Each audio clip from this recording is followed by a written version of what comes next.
On today's episode, we are visiting with Kentucky State Senator Whitney Westerfield. Earlier, we chatted about juvenile justice reform and legislation that is needed to support this particular issue. Senator Westerfield of Hopkinsville came up short by a razor-thin margin in his initial bid for Kentucky's Attorney General position back in November 2015, but the senator announced his intent for a second run back in 2017, and at the moment he is the only candidate who has announced the state to run for the state's top law enforcement position. Senator Westerfield, talk about the Attorney General position and why this is something that you were interested in, but also decided to try one more time for the position. Well, I think I'm the best candidate for the job. The AG needs to be someone who's focused on public safety, who's focused on public policy involving public safety, consumer protection around the state. And I don't believe that we've had an AG who has taken advantage of that position the way they should have in my lifetime. Unfortunately, every AG since I've been an adult, for sure, has squandered the office to go after political opponents. And that's a waste of the people's money and time. And it takes attention away from the things they need to be focused on. The AG needs to be focused on opioid crisis right now, making sure that we have additional resources for substance use care and building out that capacity. We've built that capacity out in the legislature by 15 or 1,800% in the last several years, but we need more. The AG's office should be focused on cyber crimes. That unit, which was created by Jack Conway, and I commend him for that, last I knew only had 4 investigators in it. It's a room that's not much, in fact it's smaller than the room we're in recording this and talking today.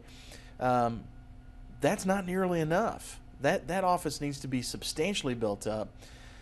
There's no activity from the office on consumer protection and on data breaches and how that harms Kentuckians, yet week after week we see news of some other breach that affects Kentuckians where our private information, our social security numbers are let out into the world, are on the dark web.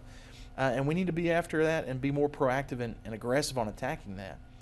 We need an AG that's focused on victim services. I sponsored Marcy's Law, and as we await on what the Supreme Court here in Kentucky is going to do on that, we still need an AG that's going to advocate. We should have victims advocates in every prosecutor's office.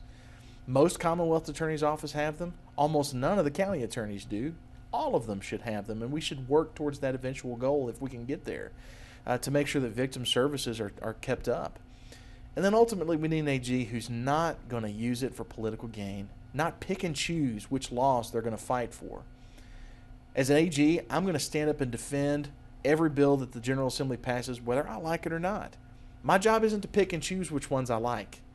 This AG that we currently have has decided he's going to go after these bills that are politically advantageous to attack, but he's going to ignore legislation like pro-life bills that we've passed and have been upheld or have been sought after for many years. He's challenged right to work, which was upheld by our Kentucky Supreme Court as constitutional, but not upheld others. That's not the role of the Attorney General. And if people are going to vote for me, I tell them I'm not going to protect a conservative Republican governor. I'm not going to attack a Democratic one. I'm going to do the job that people ask the AG to do. And in our last minute or so, and this may be an easy question at this particular moment, but how confident are you about your chances for the Attorney General position? I'm very confident. Again, I think I'm the best candidate for the job. The fact that I narrowly lost 3 years ago to someone with enormous name ID and a 10-to-1 budget difference between what I raised and what his father helped raise from the first floor of the Capitol building. 2,000 votes isn't bad, and I was proud of that result. And I still have that strong base of support around the state with endorsements from nearly every member of the Republican part of the legislature, and that list is growing every day across the state. I feel like I've got the network and the name ID to accomplish it, not to mention the record as a prosecutor and as a policymaker who's well respected and works hard. And I hope the voters agree and put me in that job so that I can continue doing the work from that office.